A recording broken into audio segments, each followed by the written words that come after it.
This morning I woke up early to order myself coffee so he could take our son to pick it up and surprise me. Then they went to the grocery store and thoughtfully picked out my favorite breakfast and came home. My husband made half of the breakfast and then asked me to make the other half. No problem. He acknowledged that he was asking me to do the work and still taking credit for the benefit of our kids' experience and memories.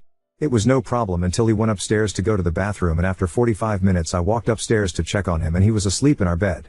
He slept the entire afternoon. Later that day I was doing the absolute mountain of dishes, my third load for the day, that's another story, and he asked me to make a grocery list. I asked if he could please make the list because I am in the middle of doing the dishes, and further tried to coax him by using Mother's Day in a playful way.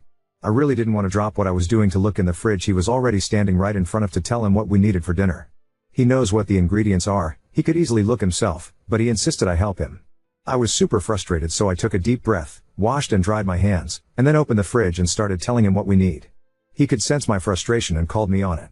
I explained that I was really hoping he could make a list himself just this once because I was in the middle of doing the dishes. I explained that when I make a grocery list I just look at what we have and write down what we don't have, and I didn't understand why he needed my help. He started talking over me to say if I had a problem making a grocery list with him I should just have told him. I told him that I did communicate that with him. He doubled down and told me that I need to learn some patience. I smiled and said Happy Father's Day, because it was the nicest thing I could think to say. That completely set him off.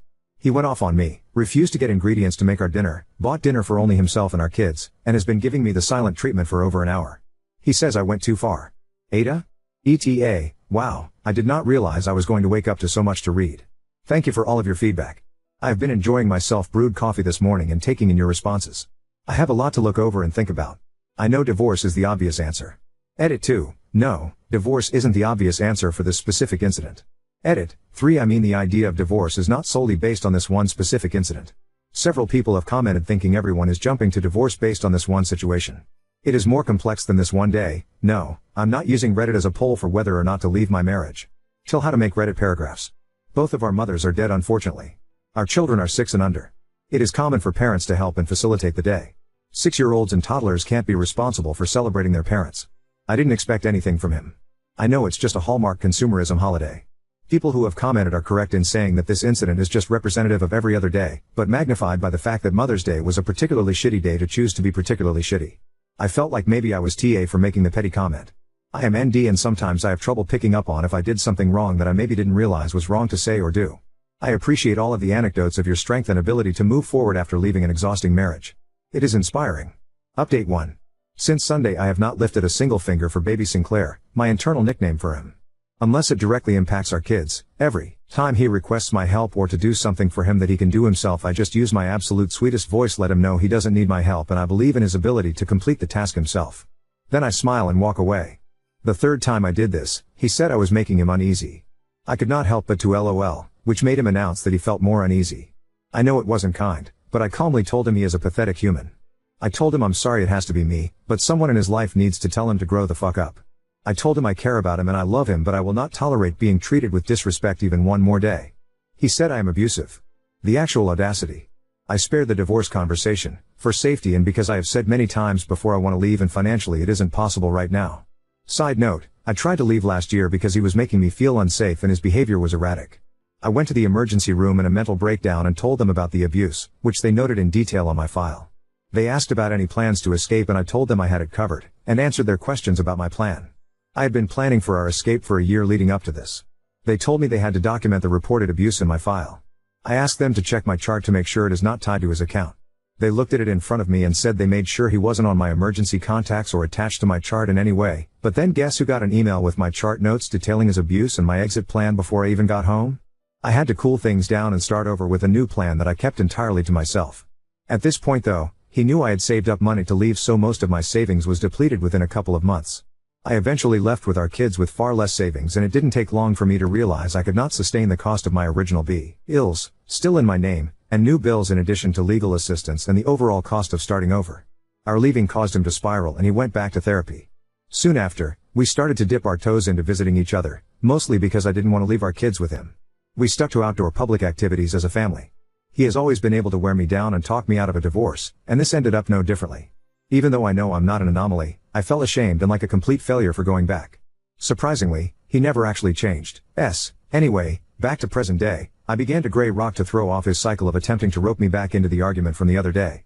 I have calmly listened to him gush over his love for our family, and how much he loves and appreciates me and thinks I am an amazing mom. He says he loves me, but all I hear in my head is his voice screaming fucking bitch at me. It all sounds so obviously disingenuous. I told him his words mean literally nothing while his behavior is the same.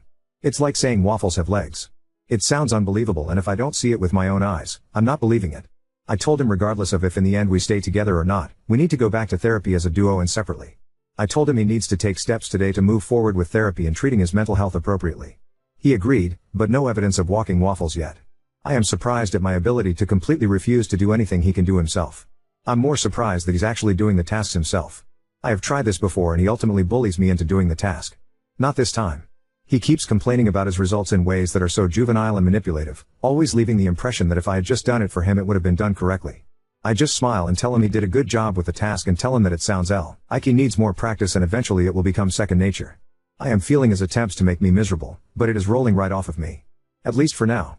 I cannot express enough how much I appreciate the support and validation here. I appreciate the married people who have shared what their day was like on Sunday, and every day, as a healthy couple. For those of you who have asked why I am taking to the internet with this in the first place, I have been isolated from my circle for so long my relationships no longer exist. I have limited family period, and no family nearby. My mom is dead. My dad sucks. My siblings mostly suck. I have no friends. I work virtually and don't have friendships with my coworkers because we rarely socialize and have opportunities to bond. I don't have opportunities to interact with adults very often. Isn't that the beauty of the internet? Despite my logical brain, years of gaslighting along with my neurodivergence have made it sometimes feel impossible to trust my own judgment. If you are offended by me posting this and have taken the time to voice your disgust for me in my post, I just want to let you know I have processed your complaints and directed them to the correct department. Thank you for your feedback. Oop, correct. My frustration today was the same frustration I have any other day, but the HFD comment I made was just all I could say to prevent myself from saying GFY in that moment. Update 2. First, since Mother's Day he has not shown any sort of attempts for progress. Surprise. He has lost his control and repeatedly called me a fucking BTCH and other awesome pet names for his minor irritations towards me. Example, I asked him if he wanted my help bringing in groceries. Apparently he wanted to do it himself to let me relax, and my offering ruined his plan, so he was essentially throwing an adult version of a tantrum. I explained that it doesn't feel like a genuine gesture, especially because now I'm being yelled at for offering to help? LOL. Okay, pal. At one point I became petty, whoops, and told him to use I statements because that's his go-to therapy speak that he uses on me as a dog whistle during arguments and therapy appointments. He lost his shit, which then made me laugh because I literally do not understand if this is really his perception of reality. I can't take him seriously. I find myself laughing more now than ever, and it's not to mock him, I just can't control my disbelief and don't know how else to cope at this point. Second, I have realized that while I do love and care about him, it is clear that he does not respect me as a person, a mother, or his partner. He doesn't respect our kids. I can't realistically continue living with someone who tries to control my entire life. What kind of life is that to live? I took advice from many comments left on my original post and reached out to friends and family I had been isolated from. The reception was better than I anticipated. I didn't expect the hurt I felt when I found out every single one of them said they wondered if I was in an abusive marriage, but not one of them ever asked me directly when I completely withdrew. I don't blame them, but it was hard to ignore the pain I felt from that. This was also a reason I never reached out to anyone when things got really bad. It seemed like they have their own lives to worry about and clearly weren't concerned about my absence. A couple of the people I reached out to were lifelong friends that I had to formally end friendships with when I started dating my husband because of his jealousy, and I never got to mourn those friendships. It felt like a piece of me that had been broken began to heal. Anyway, it was a positive step because some of my family members were relieved I opened up to them, and now I don't feel so isolated and alone. So thank you to everyone who encouraged me to do that. 4. I am not sure what my next steps are, but I am feeling more confident in my path forward.